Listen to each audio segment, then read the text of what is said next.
us this day our daily bread, and forgive us our trespasses, as we forgive those who trespass against us. And lead us not into temptation, but deliver us from evil. Through Jesus Christ our Lord, for thine is the kingdom, power and glory forever and ever. Amen. All right, so we can start, right? The IT stuff's all good? Good stuff. So I forgot to mention, I hope you don't mind we record these sessions. That's okay?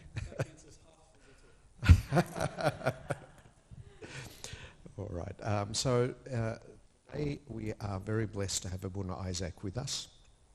I'll come to him in a minute. Actually, no, I'll come to him now. So Abuna Isaac is, we are fortunate to have one of our parish priests at Archangel Michael at Mount Druitt. And Abuna has come to us from a teaching background, and very unusually for a Coptic young man, in the humanities, in English and stuff like that. But he also has been a keen reader of various kinds of fascinating books. And I'm sure he enjoys the stimulation and thought-provoking nature of this literature. And that's what he'll be sharing with us today. In the world in which we live today, to some degree there is a kind of a narrative around us that science answers everything, and the only things that exist are just material. And as Stephen Hawking, the famous physicist, said, philosophy is dead. Like, we don't need philosophy anymore because science will answer everything. And of course, I think most people, just through experience of life, realize, no, there actually are whole other levels to human existence and to human life. And I think one of the best arguments for that is the value of great literature and the impact that it has had upon the world. And so this is the exciting safari on which Abuna Isaac will take us today. So put on your hard hats, spray on your Eragard, and get ready for an exciting journey through the jungle of great literature. Thank you, Abuna.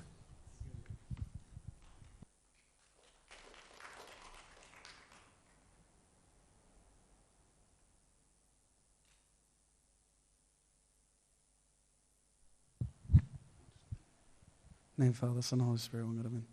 Solve me, Buddha. Yes, I'm very humbled to be asked to speak about this topic, and here, I feel like I'm underqualified, but I taking it as I'm getting to share my passion with you.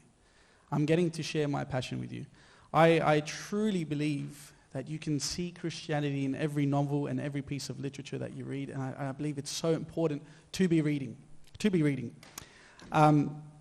And I'll show you what I mean by that. Okay, I'll show you what I mean by that. First slide, that's actually a nice painting from Moby Dick, but I'm not going to be talking about Moby Dick. But I am currently reading it, so that's why I thought about it, but I'm not talking about it, sorry. I just want to preface, so my goal, and by the end of this is what I hope to achieve, is to hopefully encourage the view that reading novels and non-overtly Christian texts can support and invigorate our Christianity, okay? Which is something that I don't think gets necessarily addressed enough. Okay, how I can learn from a text that isn't overtly Christian. But some of these texts are, in some of their themes are overtly Christian, but how I can learn from texts that aren't necessarily spiritual books and the impact that they can have. And they can have a very profound, a deeply profound spiritual impact. But I also want to preface and say that I understand that reading is a skill. And it is a skill that is unfortunately dying. And I say this as someone who, yes, I love reading so much, but I still find it a struggle at times, especially now when it's so easy to just access a quick device where I can just get my entertainment, right? But hopefully, all right, when I speak about reading, it might encourage you to focus on it a lot more. But I understand it is difficult, okay? There were many texts that I could have spoken about today. So many texts that I think that was actually the hardest part about this talk. There were so many texts that I could have spoken about. What text did I choose? I decided to choose the ones that are the most impactful to me personally. So I'm being very selfish. They are most impactful to me personally. So most of this is actually a very, very personal experience. But I'll explain exactly why it has to be personal. That there was no way for me to express the goal that I'm trying to achieve without making it personal. And you'll see why. I have some bad news. Unfortunately, there are a lot of spoilers. I don't know what I could do about them. I tried and I thought about it and I wrestled with the idea of spoilers, and there's absolutely nothing I could do. Worst case, if you're reading the novel right now and I'm talking about it, maybe you could block your ears. I'm sorry. There's absolutely no way I could get around that problem. Okay? Okay. So, I want to start by talking about this. When I was an English teacher, usually when I'd start teaching, okay, I'd come in first lesson. All right, first lesson, I'd sit down. All right, the kids would sit down. First thing they say, "Oh, I hate English." Okay, I hate English. I was not good at English. I hate reading. I don't want to read this. It's boring. Okay, and they're like, "Oh, why do I need to know this?" Okay, and then so one of the first things I had to address as a teacher, okay, because I intended to, do a good job at teaching. Whether or not I did, that's a different story. But that was my intention, to do a good job at teaching and to hopefully allow my students to experience the same love of reading that I had. So they would ask, why should I care about this subject? The way I would answer it is to say that, reading and storytelling and listening to stories is the most human thing you can do. Listening to stories is the most human thing you can do. Humans have been telling stories since our existence, and that's why I included that photo. You've got the cave paintings. All right? You look at all the ancient mythologies as well. They're not told through instructions. They're not told through like a catechesis. They're told through mythology. They're told through stories. Do you know who else did that? Christ. All right? He didn't come and give us an explanation of this is the faith and understand the faith. He gave us parables. He gave us stories. Okay? Turns out stories are more effective than just giving someone the answer. Or else why would Christ use parables? Right? And our shared identity exists in storytelling. Around the world, across all cultures, the one thing that we all share is this idea of storytelling. We naturally resort to constantly telling stories. Okay? They are our ancient method of both expressing ourselves and teaching. All right? It's the only clear-cut method that we have.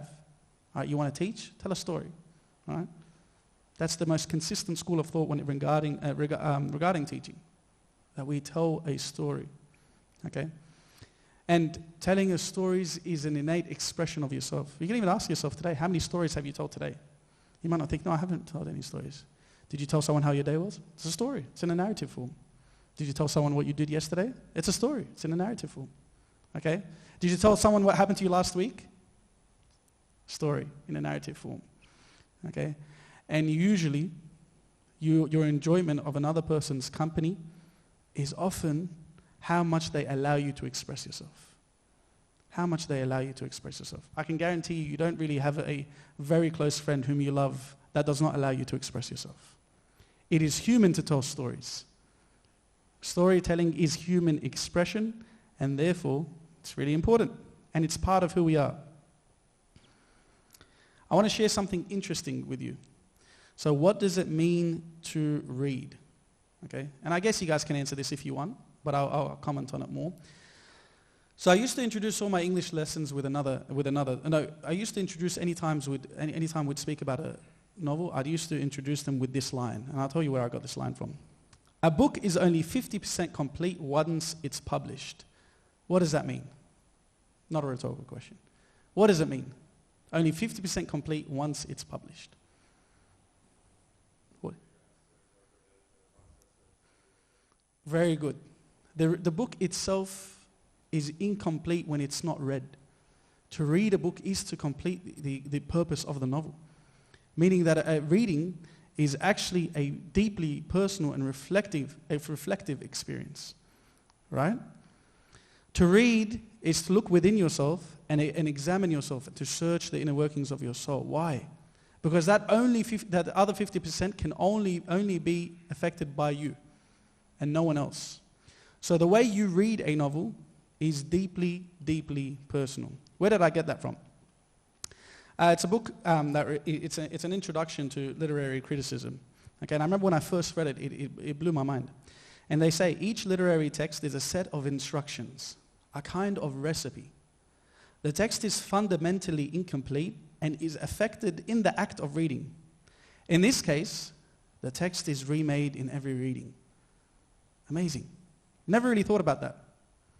A lot of the times we're spending so much time trying to interpret what the author means that we don't actually acknowledge the fact that I am being interpreted. I'll give you another quote. This one's so good. Okay? In short, from the same people, I just didn't add it there. In short, we can never stop reading because we can never finally know if what appears in this poem is us reading or us being read. Interesting, right? So I read a poem, okay, and I interpret, and I think that something pops, and I have that light bulb moment.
This is important to actually break down that idea even further of being read.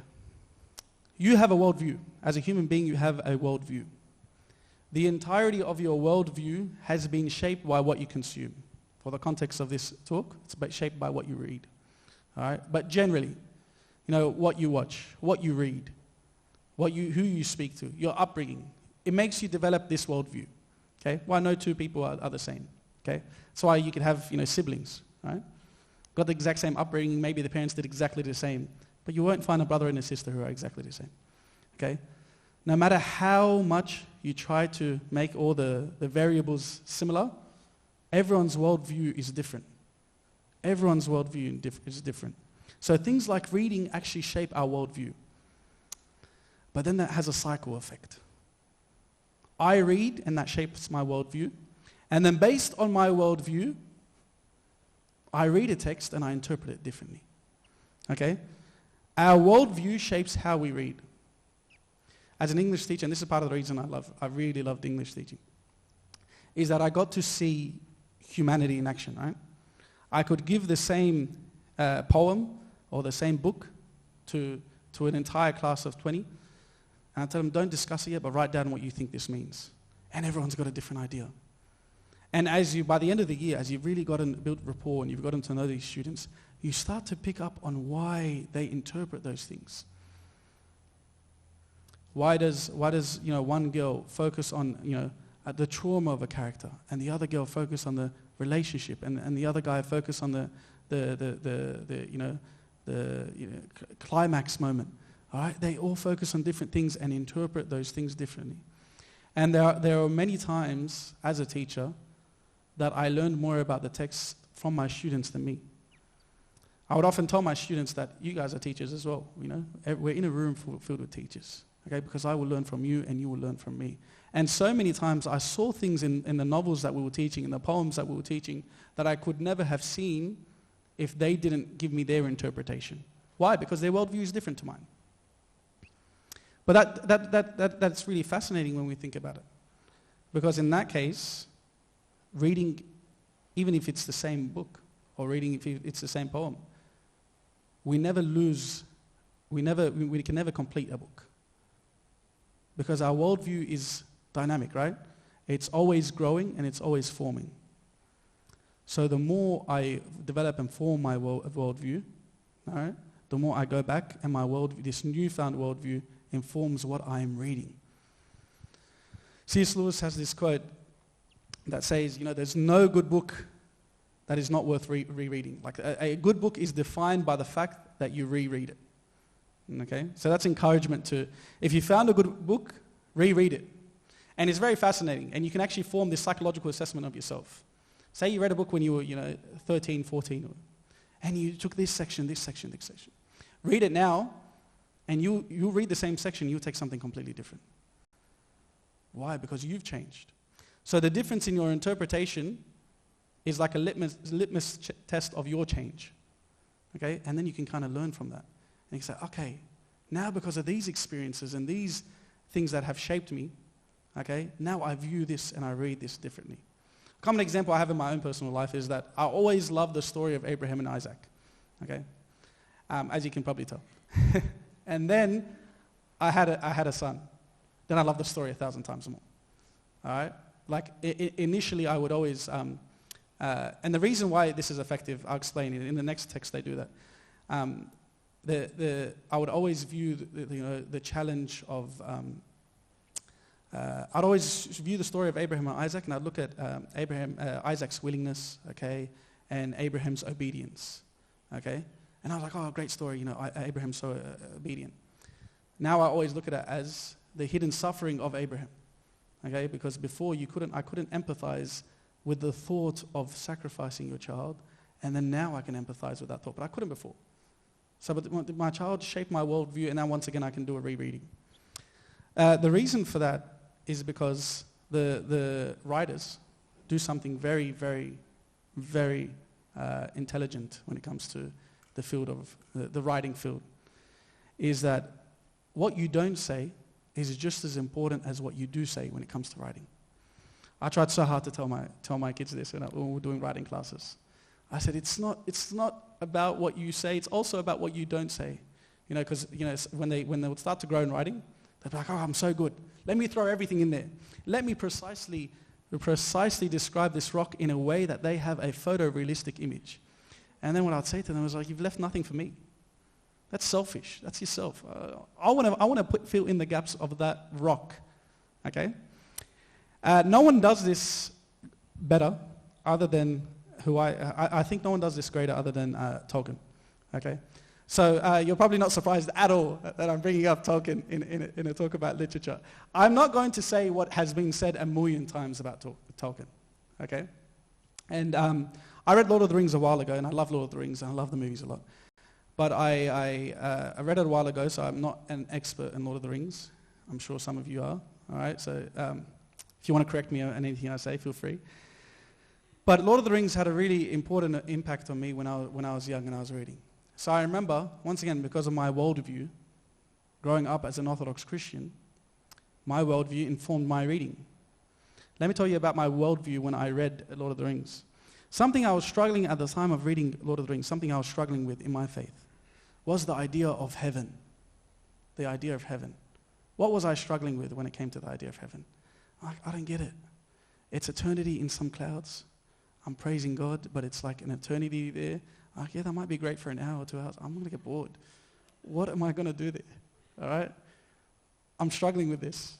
I remember I even told my confession father at the time, like, man, I don't know if I want to go to heaven. I'm whispering that because of life. Like, I don't know. It doesn't.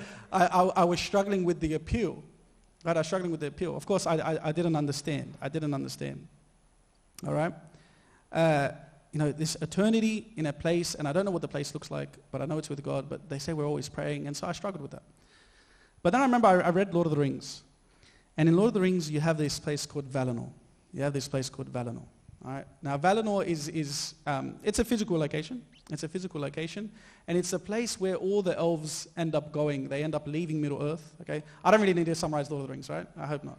Okay? They end up leaving Middle-earth, and they end up going to a place known as Valinor. Now, this place is barely described by Tolkien. The impact of the location itself is like scattered throughout the entirety of all three novels, but it's not mentioned in detail.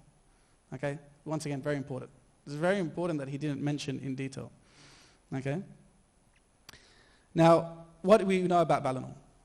All the elves, okay, who are immortal, they desire to go to Valinor. They call it, it's also known as the Undying Lands. And when it's described as very beautiful. And I'll give you an example of the way it's described. And you can only get two or three specific depictions of Valinor. And the first book, Frodo is the main character, has a dream. Okay, and in his dream, he has a dream of Valinor. I'll just read what Tolkien writes.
And his sense of longing to go to Valinor, very beautiful.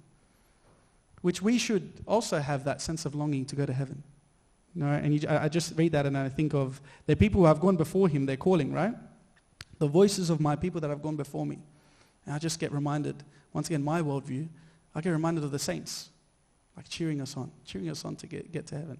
Right? And we have this longing to get to heaven. And you see that in the elves. Precisely because my worldview, shaped by Christianity, shaped by growing up in the church, all right, that's how I interpreted it. And it helped me see more into my own faith. Okay?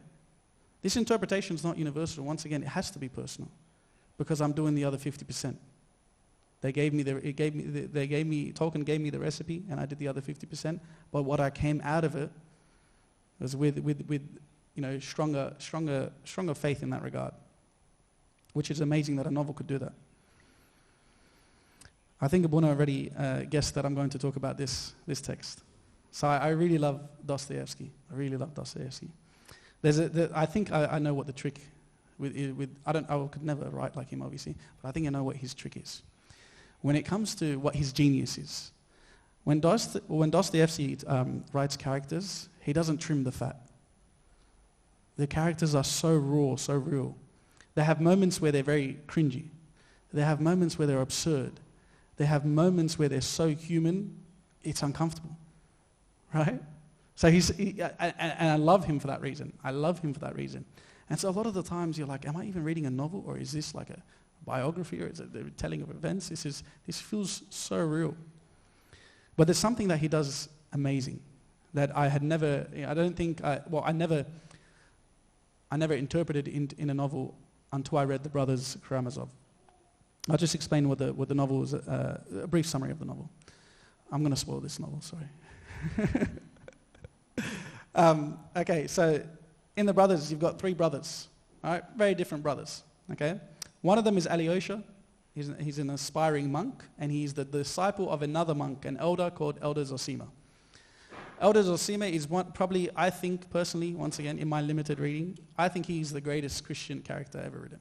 All right, he's as orthodox as it gets, but he's so focused in love, he's so philosophical, and he's such a deep and rich character. And on top of that, he's pretty much a saint. Okay? He's pretty much a saint. Okay? Alyosha is his disciple. He has two other brothers, Ivan and Dmitri. Once again, very, very different. Ivan is an atheist, who's atheist for the coolest reason, by the way. He's not like the traditional atheist. He's not atheist because suffering exists. He's atheist because suffering exists, and the people who are doing this, who are causing suffering, will be forgiven by God, and he doesn't like that. Never heard of that. Interesting. Okay? And then you have Dmitri, who's a fascinating character. I won't say much about him because you can read about him. Okay, so, but there's something that there's a moment in the novel where Elder Zosima is talking about his upbringing and talking about his life. And I think he captures something that is specifically unique to Orthodox Christianity that is so, so beautiful. And I'm just going to read it for you. So, but even before I learned to read, this is Elder Zosima speaking, and he's speaking at the end of his life. He's speaking at the end of his life, and he's just explaining, his life story. And he's talking about the first spiritual experience he has. Okay? But even before I learned to read, I remember the first time I was moved by a devotional feeling when only 8 years old. My mother took me alone, I don't recall where my brother was then, to the house of the Lord for a service on the Monday of Holy Week. The day was clear, and I recall today, as if I was seeing it now, how the incense rose from the censer and floated slowly upward into the cupola to the narrow window, mixing with God's rays of sunlight that were streaming in from above, the smoke rising in waves and dissolving in them. I watched it all with tenderness, and for the first time accepted with understanding in my soul the first seeds of God's word. Oh, amazing, right? It's a spiritual and a devotional feeling, and you'll notice there's a bit of a contradiction there. I realized I accepted with understanding in my soul the first seeds of God's word. Did you guys read any Bible verses in that? Did he mention anything that the priest said or the pastor said on the lectern? No. What was his spiritual experience? And I think this is something we all experience, but we never thought about. What did his spiritual experience stem from? Incense rising up into the dome of the church, and then, revealing the sun rays of God's light. And that was his spiritual experience. And this is something we never speak about. That a lot of the times our spiritual experiences or our devotional experiences can actually come from just the beauty that is around us, rather than words, rather than preaching. To see beauty, that in and of itself is a sermon, right? And I encourage you can probably think of a time in your own life where, you might have, for me it was, one of the first times I saw a waterfall. One of the first times I saw a waterfall, I remember on a school excursion. I think I was in like year 5, year 6. Okay? And we saw a waterfall, and we're in the rainforest, and I saw a waterfall. And in that moment, I was lagging behind, and the teacher was like, come on, I didn't want to leave. Because in that moment, that's like, I saw that waterfall, and it was so beautiful. And then to me, that was everything. That was like, yeah, I know God exists because that waterfall. Same thing here, right? He looks up, and he just, as an 8-year-old child, he looks and he sees the incense rising up to the dome, and that was his spiritual experience. So Dostoevsky is able to really put that into words, something that we don't talk about. That it's the beauty of around us that can actually, that a lot of the time will be a sermon, will be our spiritual experience. Okay? Time for the spoilers. So Elder Zosima is dying, not Dostoevsky. Elder Zosima is dying. Okay? That's not a spoiler because it's at the beginning of the novel he's dying. And he dies. Okay? Alyosha is his disciple. As he dies, and this is like very, relevant to our Coptic culture, as he dies, everyone knew him as a saint. Everyone knew him as a saint, right? And so once he died, everyone was like, all right, everyone come to the monastery, get ready for the miracles to start. Okay? I think he did some, they said that he did a few miracles in his life, but they were ready for, his body to start doing miracles. They wanted his body to start streaming with incense, or streaming with like oil and incense and myrrh or whatever, something like that. And then so everyone rushed to the monastery. And Alyosha was one of those people who had that expectation. Being his disciple, he saw, and you as the reader are on that journey with Alyosha, you see how much he revered and respected this elder, and how he too, who got to see the private the private moments of this elder, he too could affirm that this man was a saint. So they all come and they all huddle around the coffin, all right? And they're waiting for something to appear, waiting for something to happen. They're waiting for maybe a smell of incense, oil. They're waiting for someone to be healed by just looking at this man's body. And what happens? All right. In Dostoevsky fashion, within a day or 2 days, I don't quite remember, the body starts to putrefy. And he has a very awful smell. And what does everyone say? He was a fraud. He's not a saint. He was a fraud. Okay, they were left. He was a fraud. He's not a saint. He's not holy. All right, there you go. His body starts to smell.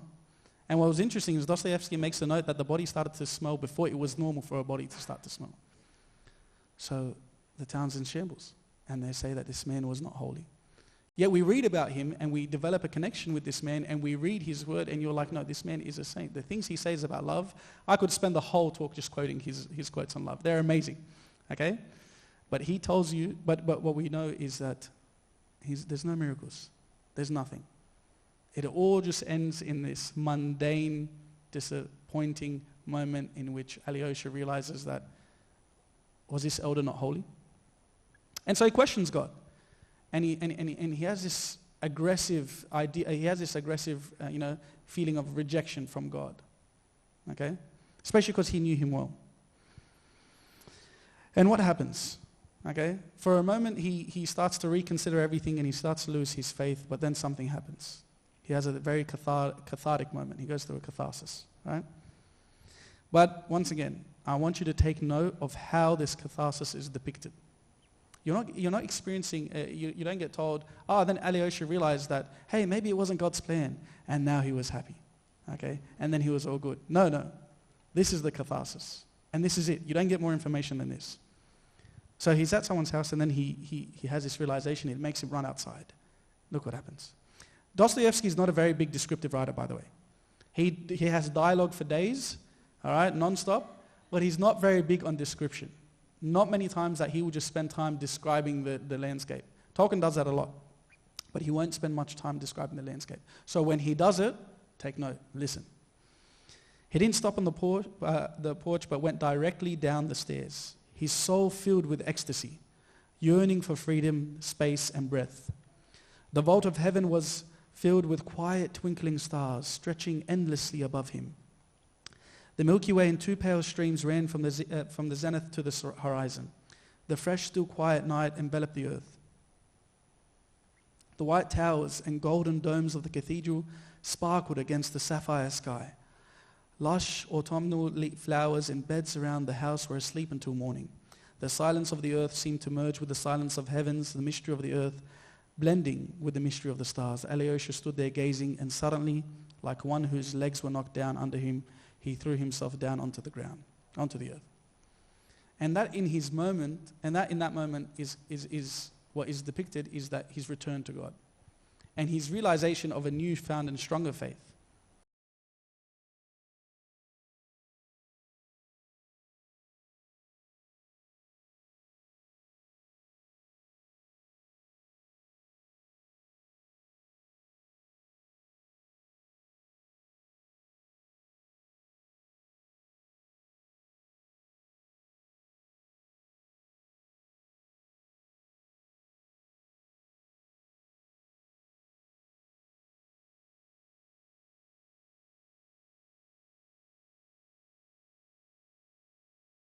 Through that experience. And once again, I think that's a deeply, deeply, deeply human and spiritual experience. How many of us will have an emotional and spiritual experience where we realize God didn't do what I want, but now I know that was what was right? Okay? God didn't follow my script, but now I know that that's what was right. Okay? And we have a newfound authentic faith. And he ends up growing into a stronger character, and he ends up completing the task that both his elder and his character was always meant to do. I think the next text is going to be quite surprising that I'm talking about this. A Clockwork Orange. You're probably thinking, oh, what's this priest doing talking about A Clockwork Orange? I've never watched the movie. Okay, I'm not talking about the film. The Stanley Kubrick film. And the author has actually commented and said that the Stanley Kubrick film was not, he didn't do the text justice. So I actually struggled a lot on whether or not I should put this text on here. But actually, I'm being completely serious. I think it's one of the most Christian texts out of all of them. Okay? Maybe second. All right? And I'll tell you why. Okay? I'll summarize a bit of the premise of A Clockwork Orange. But I'll tell you why. But first things first, there's a quote by Franz Kafka.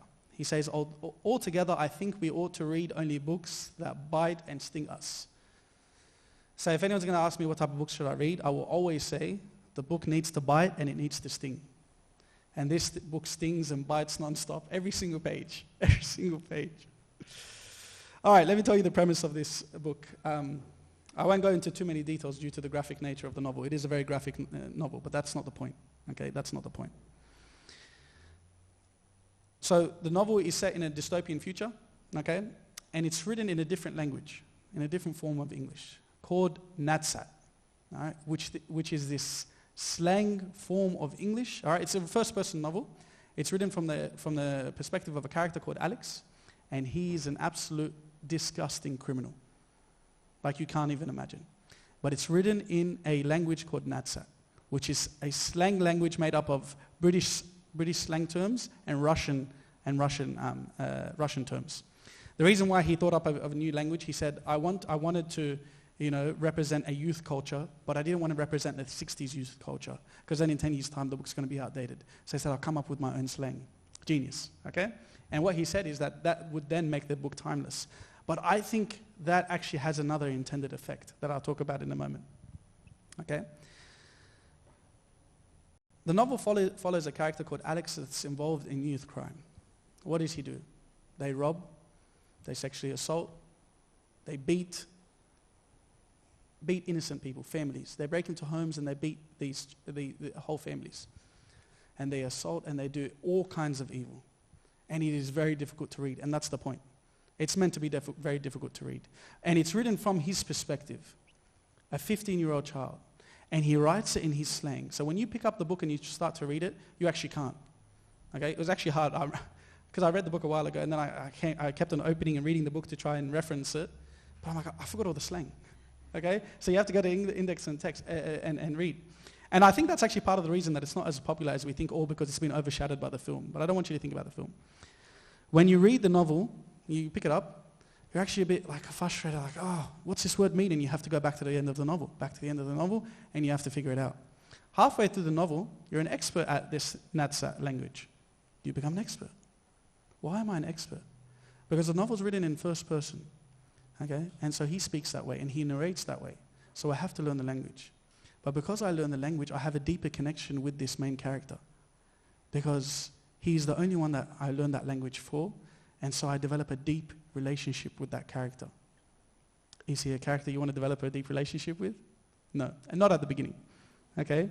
So what you notice is that the language of the novel brings you closer to the character. Brings you a lot closer to the character. Okay?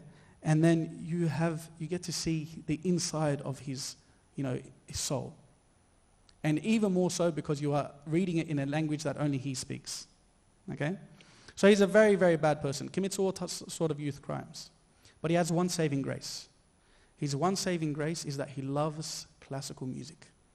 Look at that juxtaposition. He loves classical music.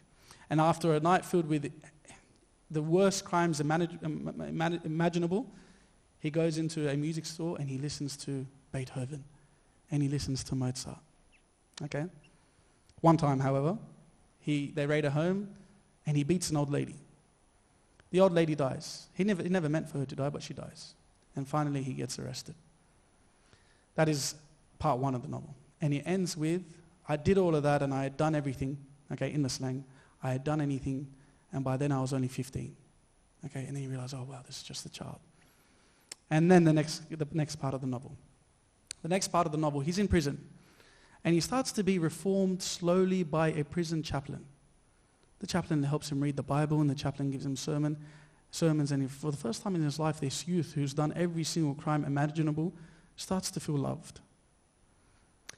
Unfortunately, he gets framed for a crime that he didn't do in prison, okay? And they take him and they say, we're going to try out this new technique, reforming technique on you. The technique is pretty much torture. It's psychological torture, all right? But they manipulate him and they say, we're just going to make you better, we're going to give you some vitamins. And he, as a child, all right, because you often forget that he's a child, believes that, okay, yeah, I'll take the vitamins and they'll make me feel better. So what ends up happening? They torture him, because he likes violence, they torture him by giving him drugs that make him constantly nauseated and force him to watch gore and violence films, all right, specifically from World War II. He watches those films and then they do something really horrible. As he watches those films and he tells them, turn them off, turn them off, turn them off. It's a hypnotic psychological torture. What they do is that in the background they play the one thing he loves, his saving grace. They play Beethoven and they play Mozart. And he tells them, how could you let me watch these things while you're playing this? So they say, and he keeps on saying, it's a sin. It's a sin for you to ruin Mozart. It's a sin for you to ruin Beethoven. Beethoven hasn't done anything for you to play him. And they remove his one love away, his one saving grace. And they dehumanize him and they make him into a number. Okay?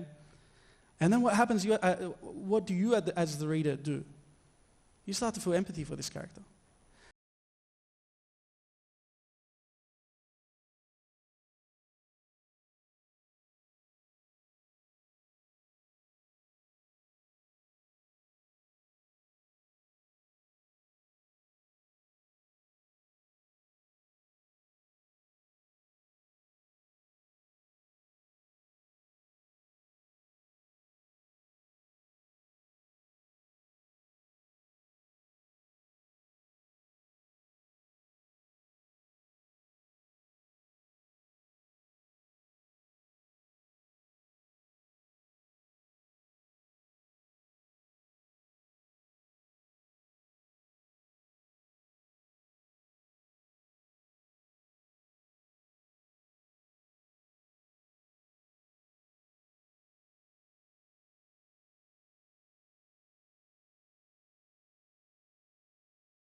And this was interesting because I'd never been placed in that position to think about the bad person in this way. To think about the bad person in this way. So much so that you ask yourself, okay, well, he does good now, but everything was removed from him. His one saving grace of music was removed from him, and he no longer has the choice to do either good or bad. So is he even good? Okay? And then he brings up the topic of free will. But I think the empathy, what we can take away is that the empathy of that, of the empathy that we have for Alex is exactly what God wants from us.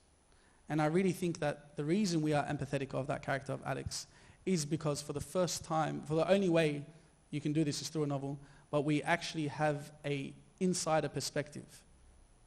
All right? Not only do we get to read about the novel from the perspective of Alex, but I have to learn the language in order to understand what Alex thinks. And so I have a close relationship with Alex that I don't ever have with any other character. And because of that, all right, I see the inner workings of who he is. And I can imagine God is like that with us. And therefore, in that way, God is not capable of hate. Because it's very easy to hate the character in the beginning. Okay? For the sake of time, I'm going to move on to the next text. Okay? But A Clockwork Orange I would encourage not to allow your perspective to be, I haven't watched the film, okay, to just be sustained by the film, but to actually read the book. You will notice how potentially impactful this book can be, especially in your idea of Christian morality and ethics. To Kill a Mockingbird, okay, one of the greatest novels of all time. I remember, so when I was an English teacher, so I would teach this was part of the Year 9 syllabus, okay? And we had a roundtable discussion and we were talking about, what novels should we keep, or what novels should we remove? And the idea that maybe we should remove To Kill a Mockingbird, it's a long novel and students are struggling with it, it's outdated now. And I was fighting. I said, no, you cannot. Like, we can't remove this novel. This novel is so, so, so important. All right? And I felt that every time I taught it. Because I saw kids who would pick up this novel and be like, and they'll just judge it by the thickness and they'll get angry and upset that they have to read something like this. And then by the end of it, their entire worldview is shaped by this novel. So I always emphasize that this is something that we have to teach. I would say, and I truly believe that it was actually our duty to teach this novel. Okay? Why I think that is the case. The main character, Atticus. So I'm sure we all know the novel. But the main character, Atticus, he is good even when it's hard. He's good even when it's hard. And then he's like the most perfect depiction of a Christian character I've seen in terms of this idea. Okay? He who is faithful in what is least is faithful also in much. Okay? He who is faithful in what is least is faithful also in much. All right? And that's very true. Atticus is not a good person, all right, because he's defending a black guy who's wrongfully accused. And I would actually argue that's not really what the novel is about. I feel like a lot of the times they're like, oh yeah, that text about, racism and Atticus defends the falsely accused black men. But I think that's really simplifying it. I actually think it's a text more about, all right, true Christianity, authentic Christianity. Although, once again, it's not an overt Christian text, right? But the true Christianity of Atticus is not the fact that he decided to pick up a hard case and defend a black person who has experienced racism. But the fact that he is good in the little things and he is good in the big things and he is good with everyone. And I'll tell you the evidence of that. But you see it in the way he raises his children. Okay? For an example of the text is that the teacher that's teaching his daughter tells her, your dad can't be teaching you how to read because that's going to contradict with my teaching. And every parent would flip the tables. He says, yeah, okay. And he works with the teacher. All right? He's always seeing good. And he's the character who the famous line, put yourself in the other person's shoes. He's the character who says that, right? And he uses empathy in every single aspect of the novel. Okay? But in the little things, in raising his children, in how he deals with different races and how he deals with nationalities, you see that he is genuinely a good character. Okay? So much so that you get members of the town, when they come to comment about him, they say, we're so rarely called on to be Christians, but when we are, we've got men like Atticus to go for us. So many of us, and I think this is very common, so much so today, have a compartmentalized version of Christianity, right? where, at work, I'm not really like, there's time for work, and there's time for church, and there's time for Christianity over here, and there's time for, working over here. So that the two don't really mix, especially in this society. Like they're all overtly racist, okay, but then they go to church on Sunday, okay? So it's commonplace in society to compartmentalize our faith, okay? I'll save it for Sunday, and then during the week, I'm a normal worker. But Atticus was not like that. He was Christian in everything that he does. Once again, they're not an overtly Christian text. Anyways, in the courtroom scene, when he's defending Tom Robinson. Tom Robinson is the character that is accused against his case. So the case is, I'll just summarize the case. A white woman who he used to help out a lot around the house. She was obviously, they were very poor and struggling. He used to help her out around the house. One day she tried to kiss him, and he rejected her, and so she went and told everyone that he tried to rape me. Okay? And so her father, who was abusive, the lady's father who was abusive, okay, jumped on that and went and told everyone that this black man tried to rape my daughter. Okay? So when Atticus is defending him in court, and he does a very good job at defending him, the character Bob Ewell ends up spitting on Atticus in the courtroom. All right? And Atticus doesn't fight back, and he does nothing.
And I think that's something beautiful that we actually really need in this day and age.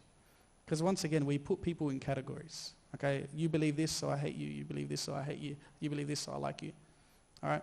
Atticus is fighting tooth and nail to fix this town of racism. But he doesn't for 1 second hate the racists. He doesn't for 1 second decide that I'm not going to empathize with the racists. So what we get from the character of Atticus is this really true, authentic Christianity. This really true, empathetic and authentic Christianity. Just gonna, and it's similar, that empathy carried on from A Clockwork Orange. Atticus was able to see, all right, in possibly the worst person in the novel, Atticus was able to see things from his point of view. A Clockwork Orange also made us see things from a very bad person's point of view. I'll just go a bit quickly for the sake of time. But a novel I read, once again, not the film, but the film's pretty good, okay, but not as good as the novel. All right, the film's pretty good. It doesn't really capture the ending of the novel. So Silence, okay. This novel's very interesting, particularly for us, a church built on the foundation of martyrdom, right? It's a book about apostasy and the reality of martyrdom. I'll give you just a summary of this novel. It's historical fiction based on real events, right? So it's about Catholic priests who go to evangelize in Japan. Now, Japan was notoriously difficult, all right, in terms of introducing to Christianity. Their culture was just far aligned from the traditional Roman Catholic idea of Christianity. Okay, so this priest called Rodrigo, he's about his mentor. His mentor was called Ferreira. He went to Japan, started a church there, and then when the Japanese got him, he apostatized and he rejected Christ. And so they hear that and they're like, no, we're going to go and we're going to find out. You know, he was an amazing mentor. He definitely didn't do it. I'm going to go and I'm going to find out. And you know what? I'll be martyred if I have to. So you see at the beginning of the novel, they really romanticize this idea of being martyred. They really romanticize this idea about being martyred. Okay? So he follows after him. And through the entirety of the novel, okay, once again, I wouldn't say it's a Christian text, but of very Christian themes, once again. It reads more like historical fiction rather than a Christian text. And it's not spiritual in any way. It's not trying to help you grow in your spiritual life, but it can. Through the entirety of the novel, the priest is experiencing some severe doubt as he sees what happens in Japan, as he sees the Christians being martyred and being killed. And he comes to the realization that this very romanticized idea of martyrdom is not happening in the way that he thought. And I think this is very relevant to us, right? Now we think of martyrdom and we think of, well, there's going to be angels in the sky and you can hear the angels singing hymns, which, yeah, for the martyrs, they'll probably hear that. What does it look like from a person who's struggling with faith? All right, so it made it very human, very raw. Throughout the entirety of the novel, he also wrestles with the idea of Judas, with the character of Judas, feeling like Judas got the short end of the stick. Judas got the short end of the stick. Why? Because he is constantly in the face of potentially betraying Christ. And so what happens? He starts to empathize with Judas because the temptation of betraying God is right there. So what ends up happening? So in this, and this was historically accurate, in that time period of Japan, this is how they would get you to apostatize. They will tell you, okay, all you have to do, they'll put an icon of Jesus in front of you. They'll say, all you have to do, okay, and then you can live and do whatever you want. Just step on that icon of Jesus. Barefoot, trample on that icon of Jesus. If you do that, we'll let you live. If you don't do that, we'll kill you. All right? So a lot would not do it, and they would get crucified and they'd get killed, and a lot would trample on the icon of Jesus. Okay?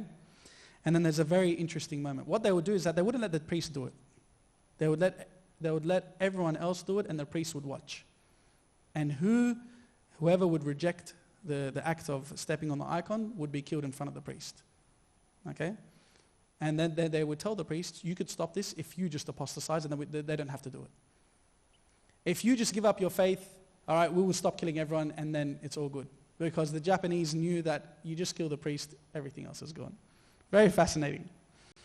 And then I remember there's this moment where he's watching. The priest is watching. He's in prison, and he's watching the Japanese citizens who he served, the civilians who he served. They're coming up, and one by one, they either trample or they go to the side.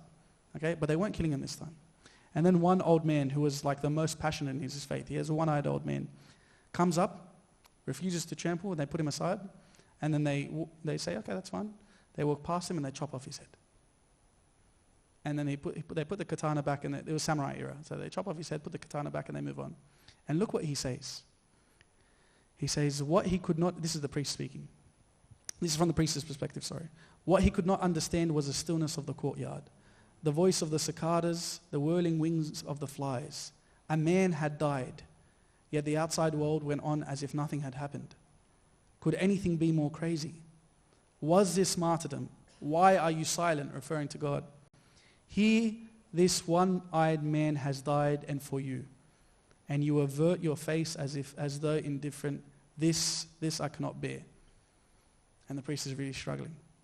It's crazy because I remember reading that. I'm like, yeah, I'm struggling with that as well. Like, where's the glorious, triumphant idea that we have about martyrdom?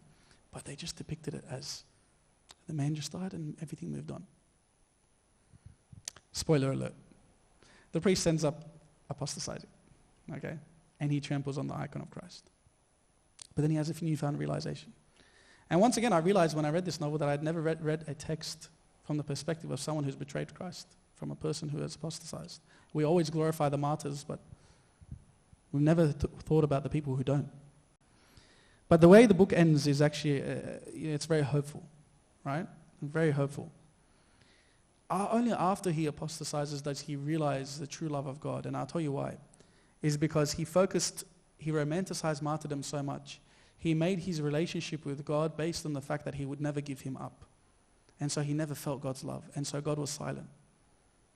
Only when he denied his faith and then returned back to God did he realize how much God loves him, because God still accepted him. And then he understood Judas. He understood the fact that Judas could have received God's love again and could have been all good, but he chose not to. And then he understood a character like Peter. Peter apostatized. He gave up Christ, right? But he came back and he was accepted. Okay? And then so he had this finally he realized that God was not silent. Okay? And the book ends on this idea. He says, but our Lord was not silent. Even if he had been silent, my life until this day would have spoken of him. Okay? And it's fascinating because it's a character that when he gives up Jesus, when he steps on the icon, you're like, why would you do that? And you're so angry and you think that's the end of the book. And like at that point, you just want to throw the book away. But you realize you get an entirely new perspective that you never thought of before. That even so, Christ would still accept him. Just like he did Peter. And Christ would have accepted Judas. I've gone well over time, so I'll just quickly go through this. All right, what the point I'm trying to make, okay? To read an instruction on being empathetic is not as effective as seeing a character organically reveal empathy within yourself. Okay? To read about spiritual ecstasy is not the same as seeing a character experience it and relate their emotions. Okay? Just to read instructions on how to be empathetic, all right? And just to read about what spiritual ecstasy is, it's not the same as through a character. To read about morality is not the same as having your own morality questioned through the life of a character. That's why reading stories is amazing. That's why reading great literature is amazing. So I found that after the fact that I don't think C.S. Lewis said this, but it's a very beautiful quote nonetheless. What you'll notice in a lot of those novels, a lot of it is about empathy. The key idea in Christianity is empathy. What does this quote say? We read to know we are not alone. And I think that's exactly one of the greatest things about reading. All right? That you will learn more about yourself and you will learn that you are not alone. And glory be to God forever. Amen. That's it from me. I understand questions. Yes, Abuna, if you wouldn't mind staying there. So thank you very much for that, Abuna. Yes, opportunity for questions. So usually we get people to come up to the microphone here if you'd like to ask a question, or would you like us to bring the microphone to you? Are you happy to come, or you? Nobody's moving. So, no, you please go ahead. No, I don't. You go ahead.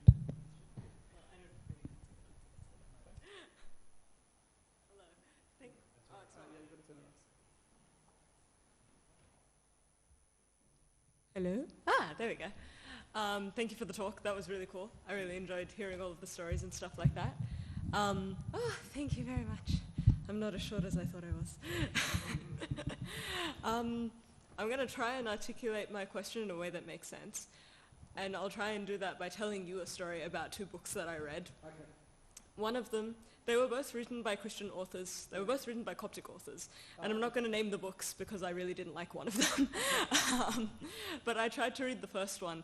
And although I could see that it was really trying to, it was kind of trying to do what you're talking about, it didn't do it very well in that, the way that it was conveying its message was really heavy-handed and really I didn't like the message that it was trying to convey anyway, which might have spoiled my opinion of it, but I just also thought that the way that it was doing it was a bit too, in-your-face kind of a thing. Whereas the other book that I read, although it wasn't explicitly Christian, it had a lot of themes and stuff that, came through and, had a much bigger impact on my life than the first one did. So I'm wondering, where does the line get drawn? Because I know that Tolkien really didn't like that C.S. Lewis was very explicit about his Christian imagery and stuff like that in his books, but I didn't have the same reaction to C.S. Lewis as I did to that first book, even though it was a little bit heavy-handed, it wasn't trying to be subtle. So I feel like it can't be subtlety that's the difference. So where's the difference between making something that's meaningful without shoving ethics into your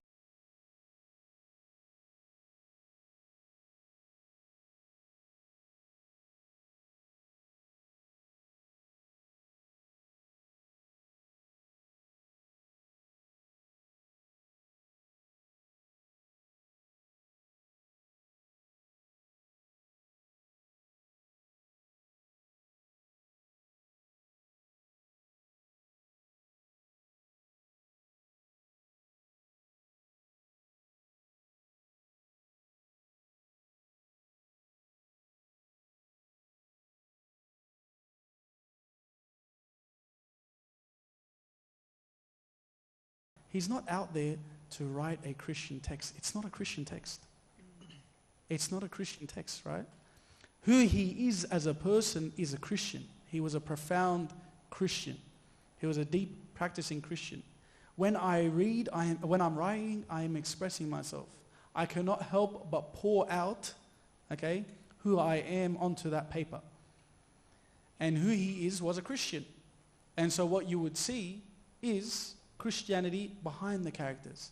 But at no point did I feel like, for example, Elder Zosima was, the only purpose of this character was to make me a Christian, Elder Zosima. Why? Because afterwards you read about Ivan, and he's got some amazing points that, steer you in the direction of atheism.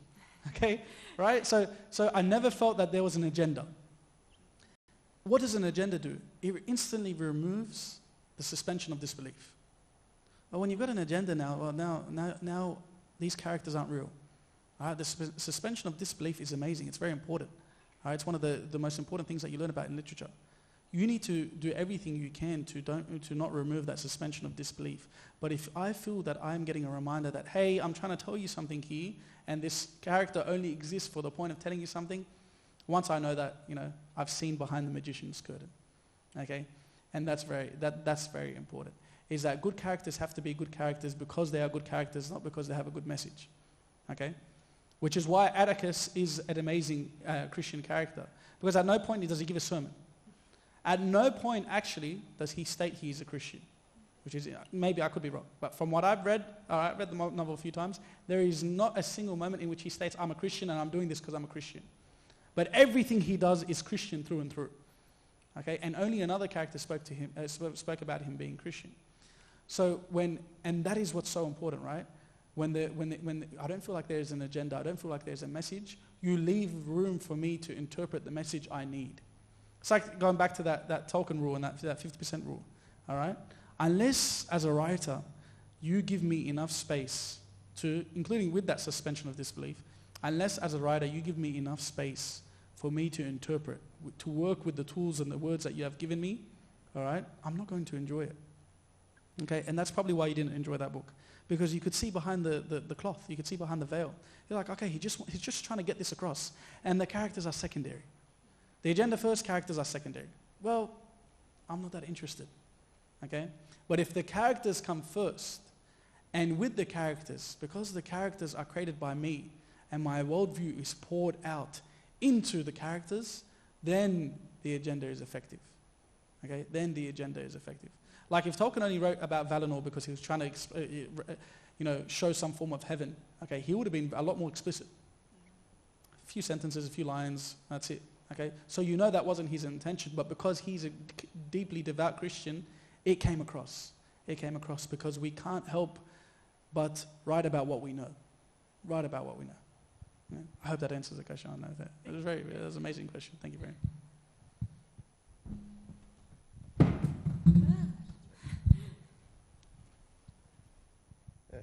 Hello, Bona. So I came a little late, but did you talk about Brothers Karamazov in the beginning? Yeah. And did you touch on, obviously, the Grand Inquisitor, right? So the Great Inquisitor, no, I didn't touch on the Great Inquisitor. Yeah. But I spoke a lot about, beforehand, no, I didn't speak much about it, but I spoke about Ivan, and then yeah. I think that's the Great Inquisitor was after Ivan's chapter, yeah. Around, halfway through. Yeah. But yeah, I've got a question around that, because you've made the point, for example, with Clockwork Orange, and some of the other texts about being able to empathize with the other side, right? And to get into the head of the other side. And Dostoevsky obviously does that very well in Brothers Karamazov, right? He steelmans the atheist argument. Instead of strawmanning it, he really builds up Ivan to be one of my favorite decisions is that he makes Ivan actually a good person, right? Instead of making the one atheist a bad guy. Yeah, exactly. He's actually a very moral person. But my question is, as the authors, can they ever go too far? Because the interesting thing with Ivan is his chapter, The Grand Inquisitor. Dostoevsky did such a great job in that little chapter that it kind of got taken out as its own little mini book. Yeah, and it became a very good reference point for atheists, actually. As one of a very strong and one of the most emotionally strong arguments for atheism. Yes. And Dostoevsky, in his writings, his letters, he's like, people I think they like this part too much and they don't get to the end where and they don't like the way I rebut it. He's like, I'm actually scared that I've made a case so strong that even my rebuttal at the end with Vahav Zosima doesn't do a good enough job. So I'm curious about that line of what do you think it is? Yeah, it's interesting. I remember reading that section. And I'm like, hey man, what are you doing? I'm just thinking in my head. He's going a bit too hard. You're doing a bit too much. You're an outside. No, but once again, I continue reading. I don't think that's a problem at all. I don't think that's a problem at all. I'll tell you why I think that's actually one of his strengths, and that's why the text is such a, like a trumpet of Christianity. Why? It's because he does not have like an infantile idea on faith. He's not, although I'm not saying this is a bad thing, but he doesn't have simple faith. From what he believes is that this is a person who has critically assessed faith and the idea of faith, and he's looked at all sides, and yet he's still Christian. How much more so, right? All right, if I give one of the best representations of atheism, okay, but I'm a Christian through and through, and my final words on my deathbed, I don't know if you guys know this, but Dostoevsky's final words on his deathbed was a Bible verse, right? How much more so does that affirm his Christianity? But on that point, you say they took that chapter out and they made it like that's what they liked. Yeah, because I agree with you. A lot of people take it out of context, and not everyone, can understand the complexity of, which I agree with you. Yeah. So in the beginning, I was referencing an idea, right? That a book is only 50% complete every time it's published. Right? The other 50% is affected by the author. It exists by the reader, sorry. The reader comes in and he fills in the other 50% based on his worldview. All right? If I am looking for a novel to affirm my worldview, which is arguably what I do as a Christian, reading books, I'll see that in everything. If I'm looking for a novel to affirm my atheism, I'll see that in books. Okay? I'll see that in books. Dostoevsky doesn't have a problem of doing a bit too much for the other side. Dostoevsky has a problem of everyone's reading his books. So atheists are reading his books also. And then what ends up happening is that the atheists are like, well, I love that section because it's affirming what I believe. Just like I cherry-picked and I said, I love Elder Sosimo because he's such a great Christian. You see? He doesn't have a problem of doing too much. All right? Art in and of itself cannot do too much. Only the interpreter can do too much. That's what I think.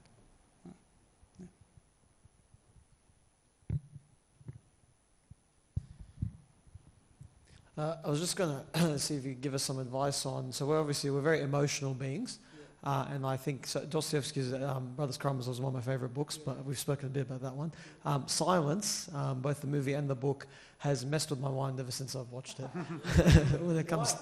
when it comes to martyrdom, and it's been great though. So I think the best thing about Dostoevsky and also obviously Silence in particular is that they go very deep into the idea of from us, from a worldview for us, would be like the Orthodox mindset, and things aren't black and white, and you really have to go. There's a lot you have to grapple with. But what would you say to people when they say that because we're such emotional beings, for example, when you read Silence, a possible interpretation you can get from it is that it's okay to apostatize because God will forgive you later. It almost does away a little bit with the concept of martyrdom that we have in the Coptic Church. You shouldn't, because that's a hard one. We watched it with one of our friends' grandmothers, and she really freaked out when he apostatized in the film, thinking, he's a Qudis, you shouldn't be doing that. Exactly. The saints, they don't do that. So what do you say to people who say we shouldn't be reading these things because because we're emotional beings and we might falter in our faith and our doubts? Is God not involved in this process though?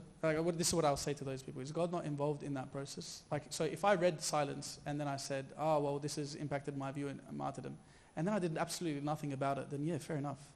But going back to the idea of worldview, we are spiritual. We are spiritual, okay? And we are Christian. When we read these texts, go back to God. Unwind with God. Unwind with God, all right? And as you grow in your spiritual life, okay, all right, the things that troubled you before, just like Alyosha, look at that double connection, intertextuality. Just like Alyosha, right? All right? What Zosima's death, which was used for doubt and fear, and it really upset him, was used later on to strengthen his faith. How much more so if we continue in our struggle with Christianity, will these texts that we read end up strengthening our faith? I don't think Silence can ever actually draw you away from the idea of the positive ideas of Christianity and martyrdom, unless you read it and read that one singular perspective and you don't read other things. Because you have to look at it in context, right? Rodriguez had a problem. He had a savior mentality. He had a messiah complex, okay? And he romanticized martyrdom and made it about himself, okay? Part of the reason, you can actually see at the beginning of the novel, part of the reason it was a problem, he had a bad idea on martyrdom, is that he was romanticizing it and thinking about it and saying, I'm going to be the hero. I'm going to fix what my mentor stuffed up. But the whole time, what happens is that when he struggles in the first sign of adversity, instantly he starts doubting. God, where are you? You're so silent. So he focused too much on martyrdom and forgot about the relationship with Christ. And that's the lesson there, right?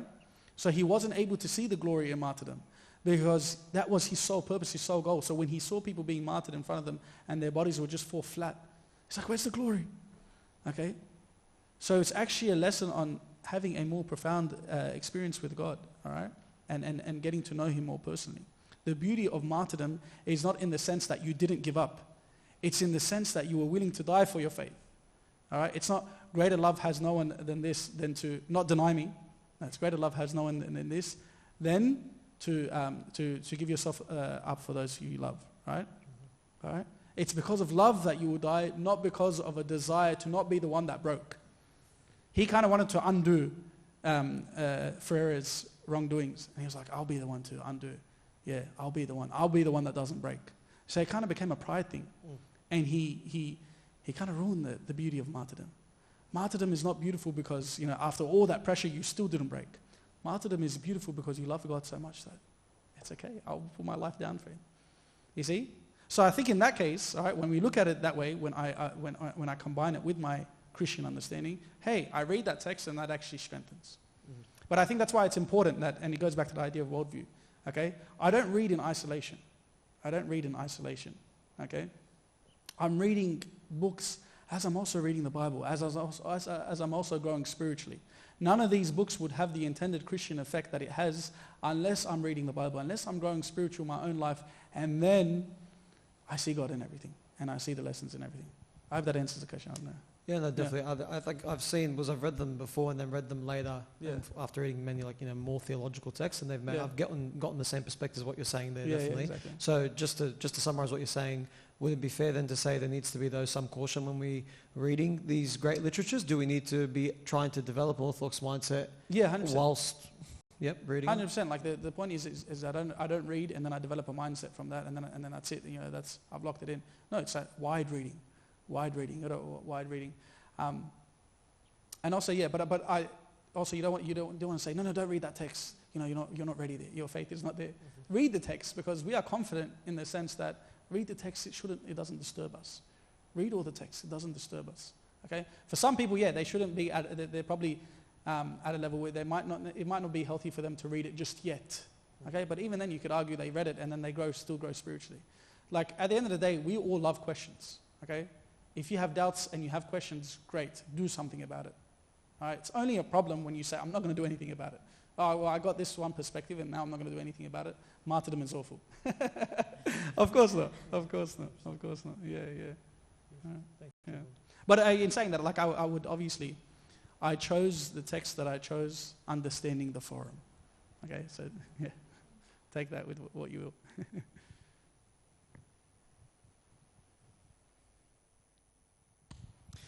Thanks, Abuna. This is a very random question, but it is related to your first image that you had.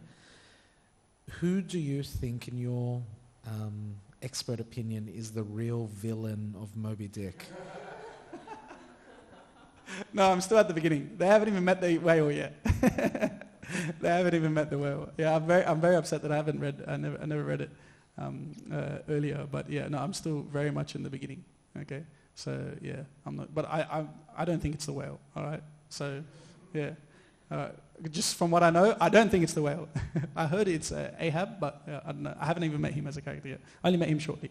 Yeah. Actually, speaking of reading the faith in texts, I think that the whale is sometimes seen as a Christ figure or as a God figure at least. Yeah, that's interesting. Ahab, a little bit like the Antichrist. Yeah.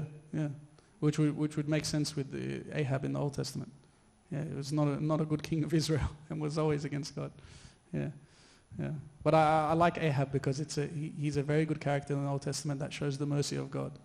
Right? This is separate, but like I really love reading about how awful and Ahab and Jezebel were, and then suddenly Elijah goes and tells him God's going to kill you, and then he puts on sackcloth and starts repenting. And then God goes to Elijah and says, look how he repented. Look at my servant Ahab. And it's like, God, you're so loving. Like I was waiting for the destruction. But the second he repents, you're all good. Yeah, but sorry. Maybe next time I'll have finished it and then I can talk about it. But one-on-one. Yeah, but thank you. Yeah. Anything else?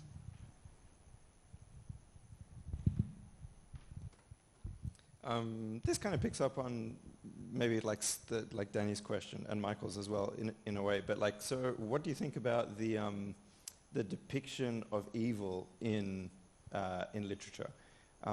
Because I find that, especially because, so like part of the background for this is that like people who know me very well know I'm quite into certain classy kinds of horror movies, like not the cheap, like sort of like, you know, like not cheap shock value, but like certain ones that I feel have a sort of, yes, exactly, you know. And part of what I find like compelling about them, because I think from the outside it often looks like it's a genre where you can't really say anything useful or edifying, because it's just all about, you know, blood and gore and whatever.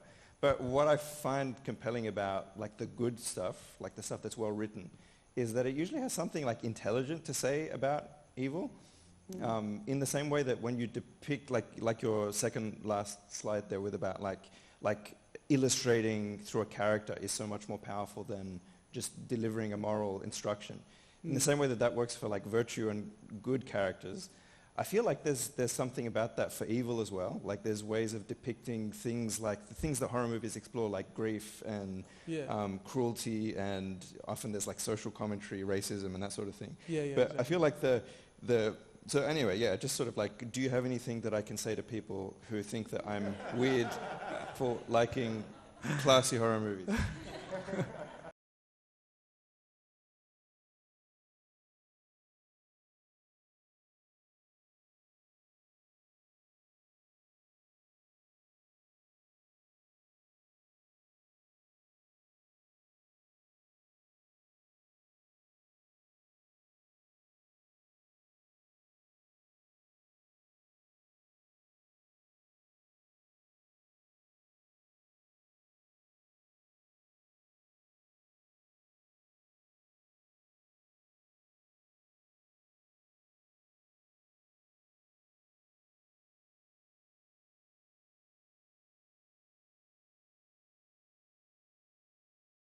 From a history perspective, I actually think World War I is more traumatizing than World War II. And then he's like, he comes to write a novel, and he doesn't say, well, I hated those experiences, and I got traumatized from that. You know what? I'm just not going to write about anything bad. No, he knows I have to talk about evil. I have to talk about evil. Because only through the depiction of evil can I see the good. Only through the depiction of evil can I see the good. So I think we have to learn to actually be okay with depictions of evil, of evil, in order to see the nuance behind the good. Because it doesn't make very sense. It's kind of like the crucifixion, right? When we watch The Passion of the Christ, I think some people get very uncomfortable with the violence, rightfully so, fair enough. But you kind of need to see the violence. You need to see the extent of the suffering of Christ to know the value of what he did for us. And I think it's exactly the same with depictions of evil. And I think it's the same with I don't know if this is answering your question, but I think it's the same with A Clockwork Orange. That he goes in very explicit detail, right, at the beginning of the novel, of what he's doing in terms of the crime and the violence that he's doing. And it's making you uncomfortable, rightfully so. And the author even said, thank God he said this, he said, I was really uncomfortable writing it. All right? Yeah, you'd hope so, right? I was really uncomfortable writing it, but his purpose would have not been shown had he had not shown the gruesome nature of how bad of a person Alex was. But then later on, when you have empathy for Alex, you're like, okay, let me question my own morality. So I think, no. It is good to depict evil for the sake of good. Right? And that every novel needs evil, right? And so if I don't depict the evil, all right, then the good suddenly isn't as good. Okay? I don't know does that answer the question? Yeah. So you have to. Okay? And the Bible's the same. Like, what book is more gruesome and graphic than the Bible? Okay? And it's a good thing. It's a good thing. Not the violence itself, but overall, the message is good. Yeah, I hope that answers the question. Yeah. I have a question while people are working out their own. So, a little story. Yes. When my kids were doing their HSC, they spent a lot of time, well, one of them did, the older one, playing video games. Yes. Oh, you did, that's true. Love video games. And I would say to them, don't you think you should be studying? And their answer was, but I am. Yeah. Because they were using video games as a genre Yep. for their whatever English, that they were Yeah. doing and so on. So my question is, do you think the medium makes a difference? Is it important? Today you talked exclusively about books. Yeah. Can movies be as powerful as books? Can video games? Can comic books? Yeah. Right? Does the genre really matter? Yeah. No, I love that question. I'm excited to talk about it. Okay, so I love video games. I love gaming. And I think, all right, and we have to respect it, right? I had a friend at work who would always say, we would always talk about TV shows together. We would always talk about reading together. We'd always talk about movies together. And then I would talk about games. She's like, oh, you're a gamer. Oh. Don't you have something better to do? Like, shouldn't you be reading a book? I said, that's the exact same thing. It's another medium of storytelling, all right? To be fair, she was thinking of the online gaming non-stop, the addiction to online gaming, which is fair. But I was saying, no, it's just another medium. I argue that video games bridges the gap between movies. With movies are a painting coming to life, okay? It's like a painting come to life. But I don't get to see the inner workings of the character's soul, all right? Which is kind of like, I think, why Stanley Kubrick's A Clockwork Orange, the author said, didn't hit the mark. Why? Because the book is about, all right, getting a taste of Alex's soul, getting to know him as a character, being inside his mind. As a movie, you can depict his life story from the outside perspective, but you can't go in an interior way, okay? Objectively, books are the best at that. They're the best medium to go interior into the psychology of a human being, okay? And they won't be beaten. While a movie is the best at depicting scenes, at depicting great action, depicting visually things that are amazing, spectacles, right? You could read about once again just Lord of the Rings because they're amazing films. You could read about the massive armies of Rohan coming in on the Pelennor fields, but then you watch it in the movies, you're like, whoa, this is giving me chills. Like, look how big it is, and he's yelling, and then he had soundtrack in it. Oh, now it's multimodal. You add the soundtrack in it, and now you get on a platter exactly how you're meant to feel. Okay? Or we used to do something in class. I used to love this. It was very fun. I would there's trailers on YouTube. All right? They get comedy movies. I think so. This one's for Mrs. Doubtfire. You've probably watched it. They make Mrs. Doubtfire as a horror film. And they just change the music. All right? They change the music and they splice together specific scenes and you watch it. And it's like, this is crazy. It's like, this is a proper horror film. Why? Because with the addition, the extra multimodality of the music, what happens is that, rather than I get my emotions put on a platter for me. Okay, now you need to feel this way. Okay, and you do feel that way. All right? And then you'll notice that if you actually remove a lot of the key music in some of the most beautiful scenes, okay, you will notice that, hey, they don't hit as much. I love the scene. So Passion of the Christ is objectively an amazing film, Christian or not, right? I love the scene where Jesus falls. So St. Mary is seeing Jesus fall, and then she reminisces about Christ falling as a child. Okay?